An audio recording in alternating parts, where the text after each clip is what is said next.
6,000.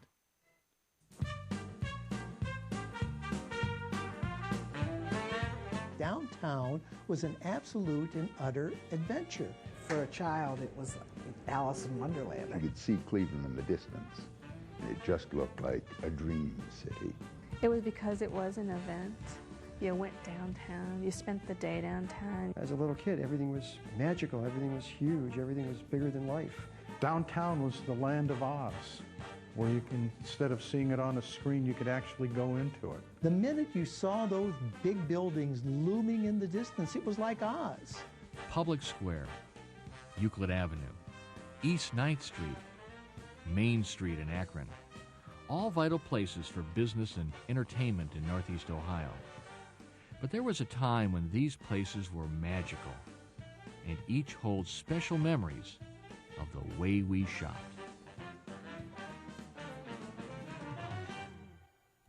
From the 1920s through the 1960s, it was the golden era of downtown shopping. That was before the heyday of malls and interstates, a time when downtown was the place to be, to eat, to shop, to see and be seen. It was an event. We always took the bus downtown. So, I mean, by the time you took the bus downtown, you made a day of it. You'd go from store to store. We'd always eat. I mean, it was just, I don't know, much more of an adventure, much more exciting than going to the mall. Neighborhood stores, by their size and by the fact that they were usually individual stores, were limited in the merchandise that they could offer, this high style that they could offer. So yes, you had to come downtown. Downtown was a magnet. Downtown was downtown. I mean, you lived in the suburbs and you thought of downtown as the place to go to for eating, for entertainment, and for shopping. Oh, it was a wonderful feeling because they had all the different stores in downtown Akron, and they were always beautifully decorated. And that was what they would call a family affair. Everybody would go downtown, and it was called window shopping. You had to plan the day. You didn't just jump into the car and go to the mall like we do today. And part of the magic was just getting there. Your journey downtown took you through different neighborhoods, past industrial sites, and into this world of one-of-a-kind places to eat, to see first-run movies and stage shows, and to shop at stores with everything imaginable. Some people drove, but a lot more took the bus, the rapid transit, or the streetcar.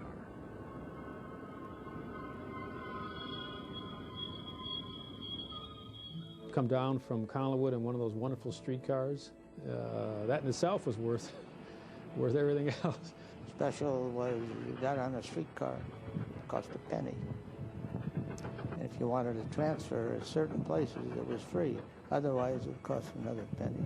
Your mother took you by the hand and you marched you down to the Bailey Company or the May Company. It was hard getting them cars started in the morning with the coal. And they were hard. I used to start at 5 o'clock in the morning. And the fella got on the car once and he said, "Why ain't the stove going?" I said, "If you could get it going, do it." He walked up, he'd come back, he said, "I'm sorry, I'll never say anything more." One of my assistants used to say, I'm embarrassed to say that one of my biggest memories of coming down at Christmas time in Cleveland is the smell of buses, because I used to come with my mother and grandmother and we'd be on buses, so that's part of my Christmas memory. I still recall when I was 11 years old, I was finally permitted to go downtown by myself. I used my allowance and paid the bus fare and went downtown, and it was sort of, coming of age. The favorite memories were, you're 12 years old, your parents let you loose. You get in a bus, you're going downtown, you're going down 25th Street and everything, you're in the bus, and then you get to go downtown, you're all by yourself, going out to get some lunch, going out to get records and everything. It was the only place to go. The suburbs, as you and I know them today, that wasn't why Cleveland Heights existed. Cleveland Heights existed because it was where you lived when you weren't downtown. Shaker Heights existed on the string of that railroad that took everybody downtown. A lot of us lived through the Depression years, and we didn't have all the distractions and the material things that people have now. So to go downtown and to maybe have a few dollars in your purse that you could spend was a big deal, you know. It was exciting. You're just in awe of the size of the buildings and, and everything that was going on downtown, all the people down here. It was just a fun place to be.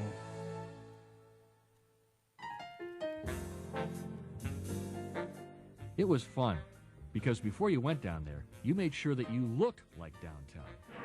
Oh, this is too big. Look this way. It was a day. It was a mini vacation. The whole family was scrubbed, mercilessly cleaned up, put in their best clothes. You went downtown. You were on your best manners. You were supposed to behave. Your hair was combed. You're washed up. And maybe you took a bath that morning. Even if you had taken one that night, you washed up or took a bath if you knew you were going downtown. Cleanliness was next to godliness. There's no question about that. But you were all duded up to go downtown. That was almost like going to church, okay, when you would go downtown. My mother has a picture that's been in her wallet forever. Every time she opens her wallet, I see this picture. And it's my brother, my sister, her, and myself. Some fella came up with the camera, took our picture, and handed her card. I guess a woman or a female couldn't come downtown without her gloves, white gloves. You had to dress up. You couldn't come downtown casual. When you went downtown, you did wear a hat or this little fur number like you just got from Russia. And then you also wore gloves. Back then, whenever you went anywhere, you always wore gloves, a hat, and carried a purse. You put them on and you would pull the fingers down like this to get them to fit. My daughter especially loves these chartreuse. Here are some blue ones. You know, if you went downtown, you wore these.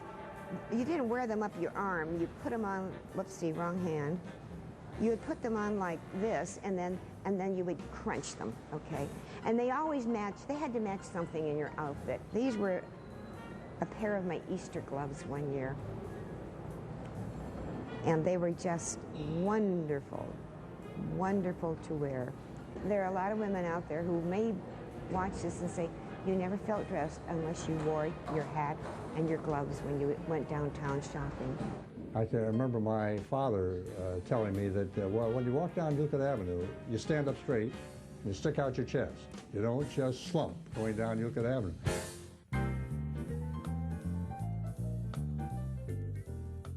After you got all dressed up, you needed to decide where to go, and there were plenty of great choices. Hallie's would be the Cleveland equivalent of Saks Fifth Avenue. Higbee's would be not Saks, but would try to be close to a Bloomingdale's, would sort of be a little notch below, but right in there.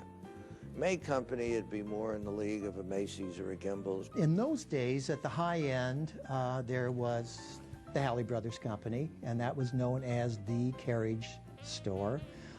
There were doormen, uniformed, liveried doormen on the Euclid side and the Huron Road side. Probably the next level down would have been the Higbee Company, May Company, Sterling Linder and William Taylor were all pretty much clustered as the next level. I would say Higbee's in those days was immediately below the Hallie Brothers Company. And then Bailey's was the store for everybody. I mean, it was more of a budget operation. In Akron, downtown shoppers had similar choices. If you would just stand there at the corner of State Street and watch the people go back and forth, they would be going to Polsky's and then they'd go over to O'Neill's, and that's what you saw. And lots of people going across the street from one store to the other. Polsky's was more of a designer type of merchandise. O'Neill's was noted for bargains and remnant days and warehouse sales. That was the difference between O'Neill's and Polsky's. We had another department store, Jaeger's, and Jaeger's was kind of the trendy place, the little more expensive, an older looking building that was more like the place for the establishment to go to shop. My mother always felt comfortable with O'Neill's. I felt comfortable with O'Neill's.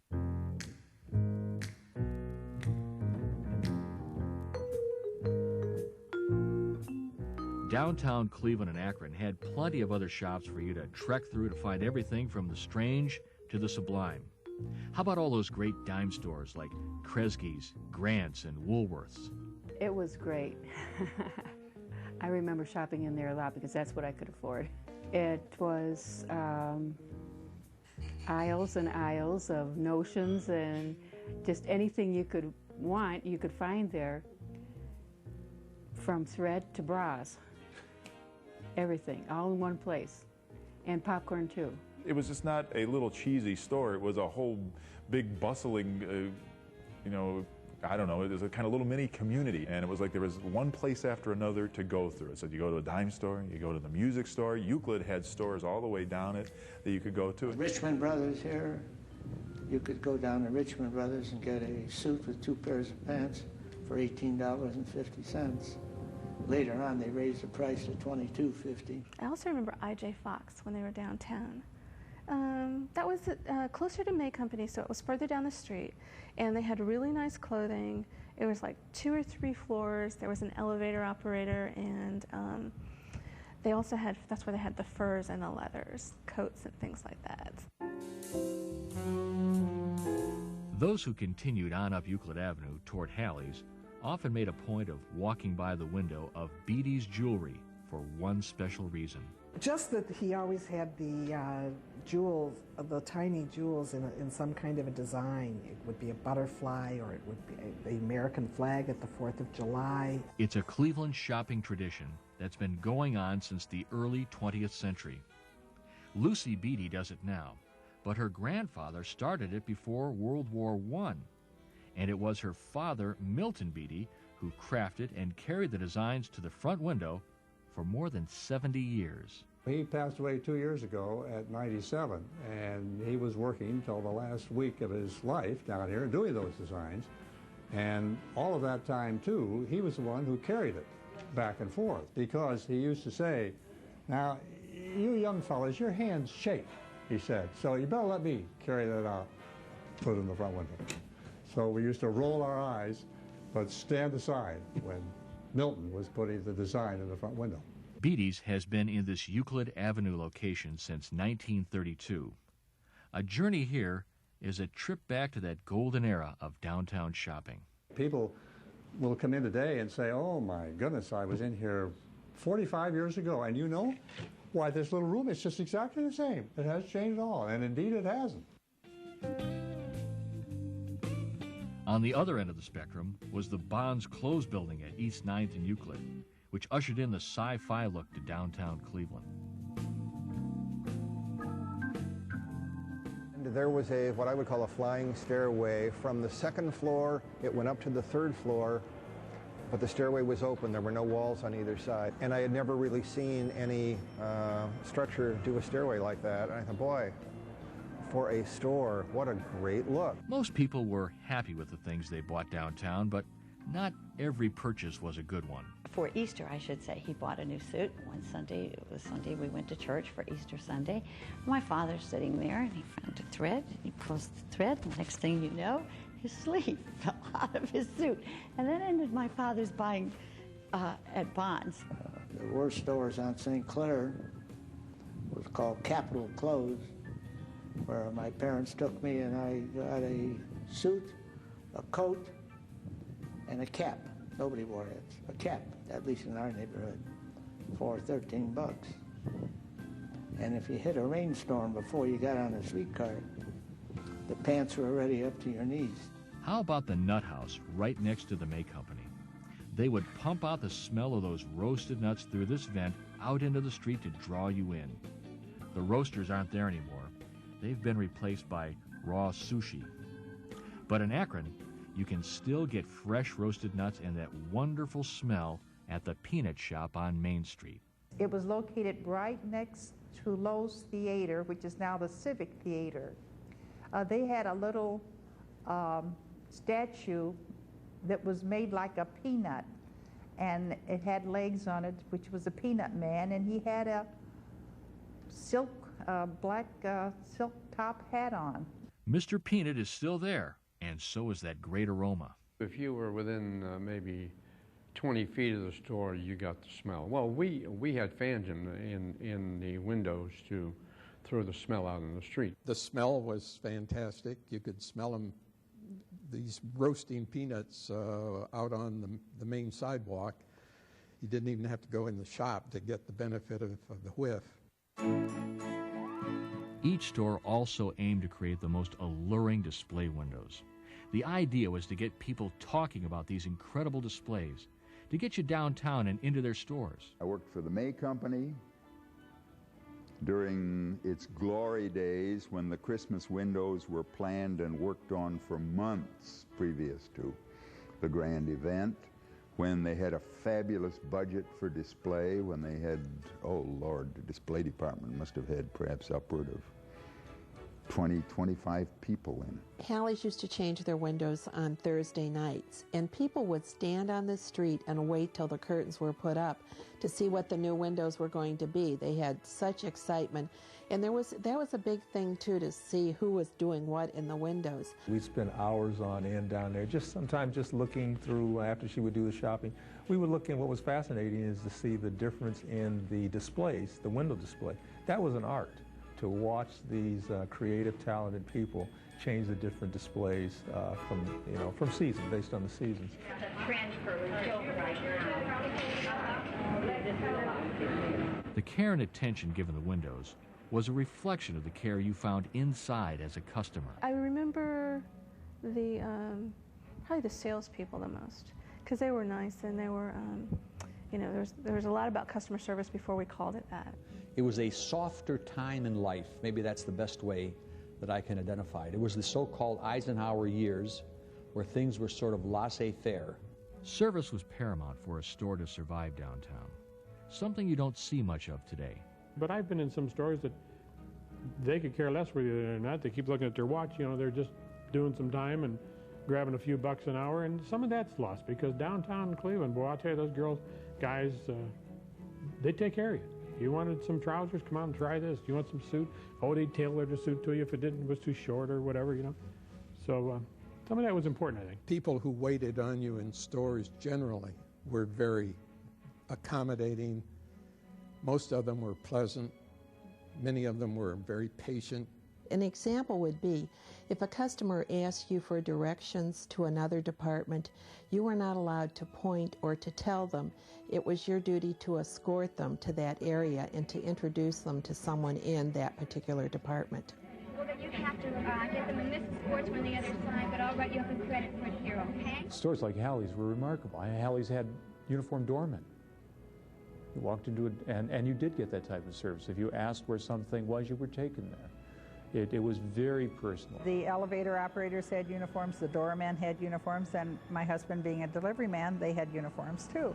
And Sterling's uniforms were always the blue, and they had the logo on them and their name, and Hallie's were always green and red, which Hallie's colors were green. It was their identity while they were working. Maybe all this attention from the clerks came from the people who ran the stores. This was during an era when many of the downtown operations were locally owned. The owners and management knew their employees and customers and treated them as family. May Company was a very family-oriented company.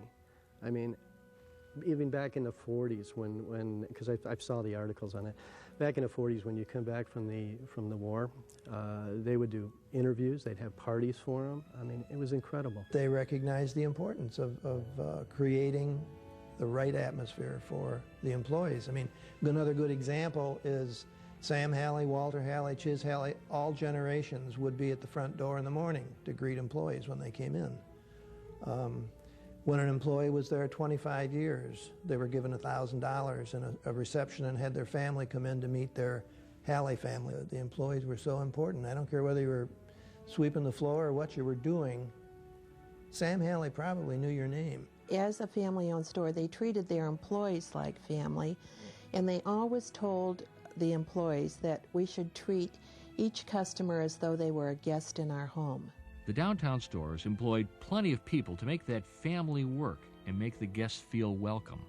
They had 3,500 salespeople in a building that was only 6 stories high. So you can imagine how many people were downtown. That's what's so remarkable about department stores, is they provided employment for thousands and thousands of people, mostly women who hadn't worked before. And it's one of the great social changes in American history, is as retailing grew, particularly department stores, women who had very limited opportunities to work in the late 19th century, teachers or nurses, suddenly found another avenue open to them. Not that it was extremely well-paying, but department stores, clerking in department stores. If you went to a department store, there was somebody behind every counter. There was immediate help. Halley's was a wonderful place to work. Once you worked at Halley's, and you were what I call Halleyized, you were marked for life.